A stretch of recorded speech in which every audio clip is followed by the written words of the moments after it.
नमस्कार, मैं गीता गाड़ी। स्मार्ट प्लस बुलेटिन में आपका स्वागत। अब नजर डालते हैं आज की सुर्खियों पर। लॉकडाउन का कार्यान्वयन सख्ती से जारी। लॉकडाउन में भी टीकाकरण जारी रहेगा। मतगणना के लिए नियुक्त कर्मचारियों को प्रशिक्षण। सीरम इंस्टीट्यूट ने की वैक्सीन के दाम घटाने की घोषणा। महाराष्ट्र में 15 दिनों का निर्बंध बढ़ाया। 3000 कोरोना मरीज बेंगलुरु से लापता।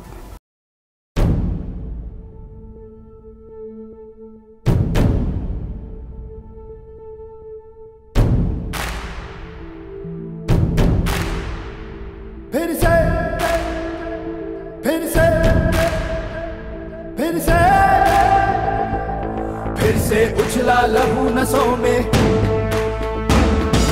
फिर से मचला जुनून रगों में, फिर से झूमा गगन तिरंगा, फिर से दिल हुआ मस्त मलंगा। फिर से फिर से फिर से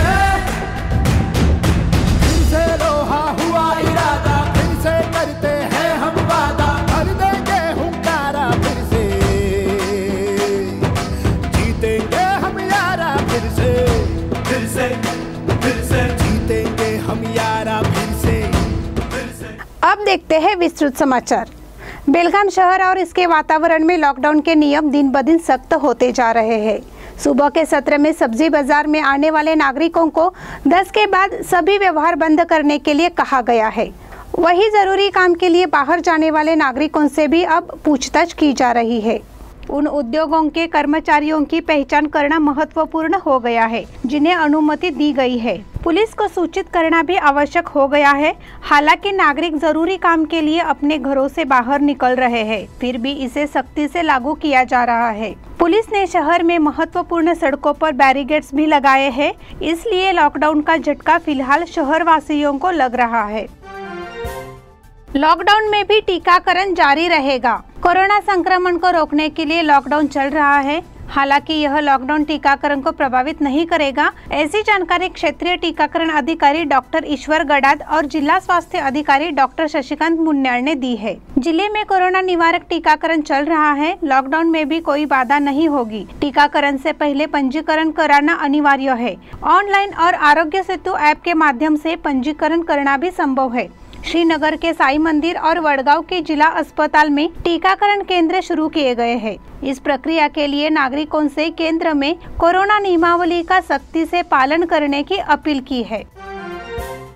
मतगणना के लिए नियुक्त कर्मचारियों को प्रशिक्षण। बेलगाम लोकसभा क्षेत्र में 2 मई को जिला पंचायत हॉल में बुधवार को उपचुनाव में मतगणना के लिए कर्मचारियों को प्रशिक्षण दिया गया। इसके लिए लगभग 1000 कर्मचारियों को नियुक्त किया गया है। मतगणना यहां आरपीडी कॉलेज में 2 मई को सुबह 8 बजे से शुरू होगी। इस पृष्ठभूमि के खिलाफ चुनाव नोडल अधिकारी और बूढ़ा आयुक्त प्रीतम नसलापुरे ने कर्मचारियों को मार्गदर्शन किया। मतगणना के लिए नियुक्त अधिकारियों की एक कार्यशाला बुधवार को यहां जिला पंचायत हॉल में आयोजित की गई। मतगणना प्रक्रिया का संचालन कैसे किया जाए, मतगणना से पहले क्या सावधानी बरती जाए, मतगणना के दौरान आने वाली समस्याओं और उन्हें हल करने के लिए क्या किया जाना चाहिए, इसकी विस्तृत जानकारी दी गई।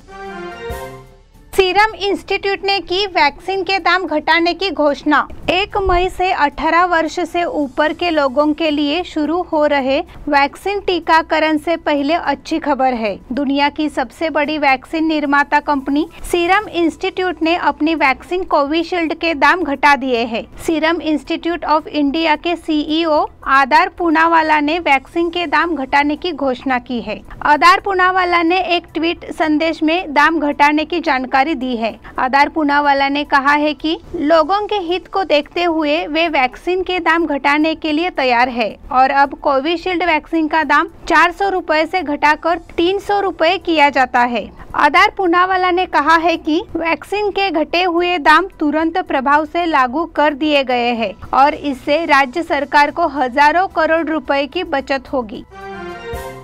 महाराष्ट्र में 15 दिनों का निर्बंध बढ़ाया। महाराष्ट्र में कोरोना वायरस के बढ़ते मामलों की चेन तोड़ने के लिए जो लॉकडाउन लगाया गया है वह और 15 दिन बढ़ सकता है। महाराष्ट्र के स्वास्थ्य मंत्री राजेश टोपे ने इसके संकेत दिए हैं। राजेश टोपे ने कहा कि सरकार में लॉकडाउन पर चर्चा हुई है और लॉकडाउन बढ़ेगा यह तय है, लेकिन इस पर अंतिम फैसला मौजूदा लॉकडाउन के आखिरी दिन किया जाएगा। राजेश टोपे ने कहा कि उन्हें लगता है कि राज्य में लॉकडाउन और 15 दिन बढ़ सकता है। राजेश टोपे ने कहा कि 18 से 44 साल के सभी लोगों के लिए 1 मई से टीकाकरण शुरू नहीं होगा। युवाओं उनसे विनती है कि थोड़ा सब्र रखें। उन्होंने कहा है कि एक कमेटी बनाकर 18 के ऊपर वाले लोगों के टीकाकरण पर माइक्रो प्लानिंग करेंगे। हालांकि उन्होंने कहा कि 18 से 44 साल के सभी लोगों का फ्री टीकाकरण किया जाएगा। इस पर सरकार 7,500 करोड़ रुपए खर्च करेगी।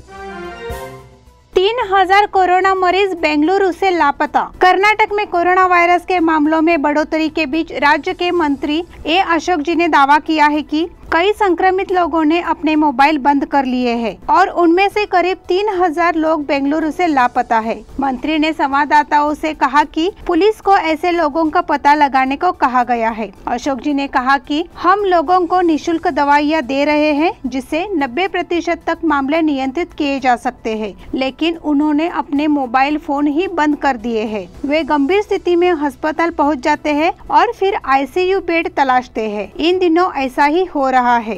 और उन्होंने कहा कि कोरोना संक्रमित लोगों ने अपने बारे में किसी को भी पता न चले इसलिए अपने मोबाइल फोन बंद कर दिए हैं। इससे स्थिति काफी जटिल हो गई है।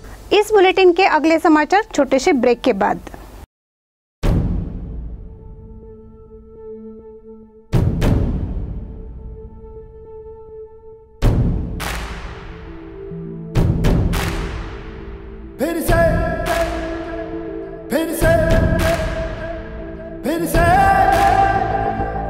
फिर से उछला लहू नसों में, फिर से मचला जुनून रगों में, फिर से झूमा गगन तिरंगा, फिर से दिल हुआ मस्त मलंगा। फिर से फिर से फिर से फिर से लोहा हुआ इरादा, फिर से करते हैं हम वादा, भर देंगे हुंकारा, फिर से जीतेंगे हम यारा, फिर से फिर से फिर से जीतेंगे हम यारा, फिर से। ब्रेक के बाद फिर से एक बार आपका स्वागत। लुधियाना में फिल्म अभिनेता जिमी शेरगिल के खिलाफ कोविड नियमों को तोड़ने के आरोप में FIR दर्ज की गई है। बताया गया है कि लुधियाना में जिमी शेरगिल नियमों के खिलाफ जाकर 100 से ज्यादा मेंबरों के साथ 8 बजे के बाद भी एक वेब सीरीज की शूटिंग कर रहे थे। तनु वेड्स मनु फेम जिमी शेरगिल पिछले दिनों कोरोना की पहली वैक्सीन लगवा चुके हैं। जहां तक नियमों का सवाल है, ज्यादा लोग एक साथ शूटिंग नहीं कर सकते, जबकि जिमी के साथ 100 से भी ज्यादा लोग। इतना ही नहीं, ये शूटिंग एक स्कूल में रात के 8 बजे के बाद भी चल रही थी। पुलिस को सूचना मिलने पर छापा मारा गया और वहां पर मौजूद लोगों पर मामला दर्ज किया गया।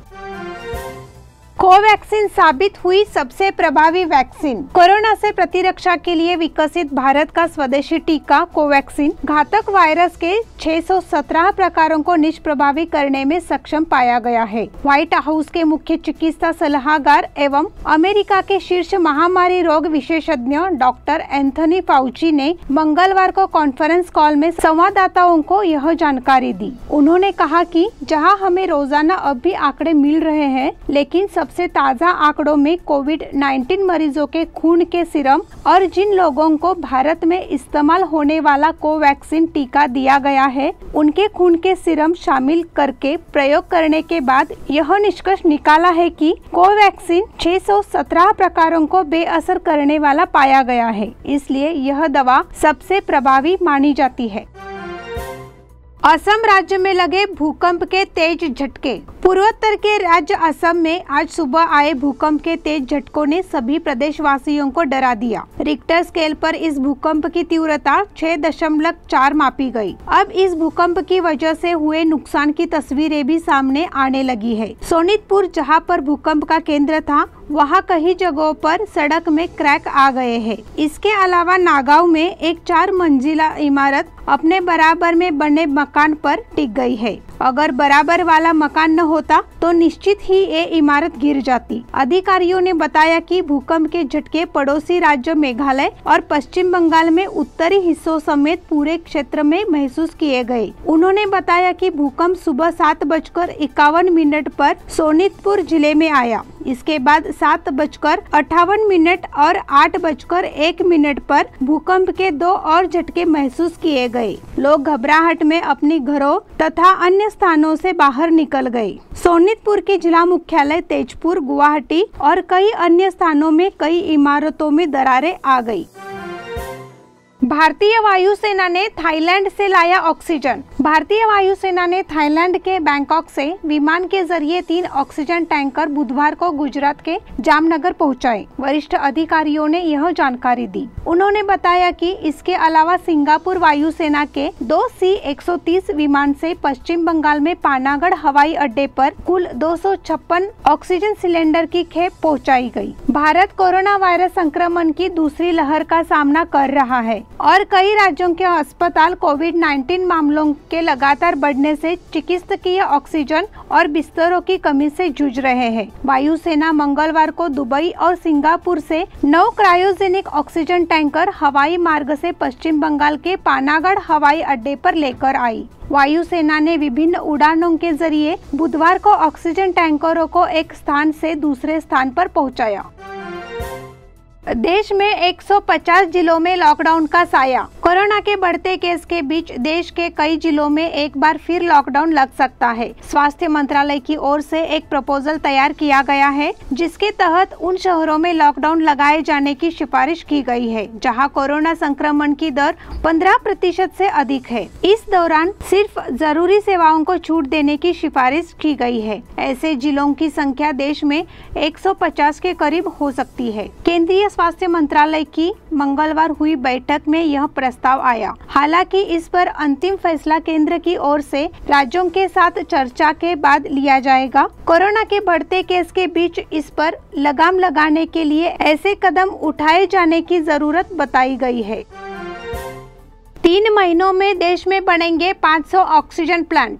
रक्षा मंत्री राजनाथ सिंह जी ने बुधवार को कहा कि पीएम केयर्स फंड से धनराशि आवंटित होने के 3 महीने के अंदर रक्षा अनुसंधान एवं विकास संगठन 500 चिकित्सकीय ऑक्सीजन प्लांट स्थापित करेगा। मंत्री ने ट्वीट किया, उड़ान के समय हल्के लड़ाकू विमान पर ऑक्सीजन उत्पादन के लिए DRDO द्वारा विकसित की गई चिकित्सकीय ऑक्सीजन प्लांट प्रौद्योगिकी से अब कोविड-19 के मरीजों से जुड़े वर्तमान ऑक्सीजन संकट का मुकाबला करने में मदद मिलेगी। भारत कोरोना वायरस के लगातार तेजी से बढ़ते मामलों से जूझ रहा है और कई राज्यों में चिकित्सकीय ऑक्सीजन एवं बिस्तरों की कमी से चलते अस्पताल भारी दबाव से गुजर रहे हैं। इसलिए इन प्लांट का निर्माण जल्द से जल्द किया जाएगा, ऐसा उन्होंने बताया। इसी के साथ स्मार्ट प्लस बुलेटिन के आज के समाचार समाप्त हुए। धन्यवाद।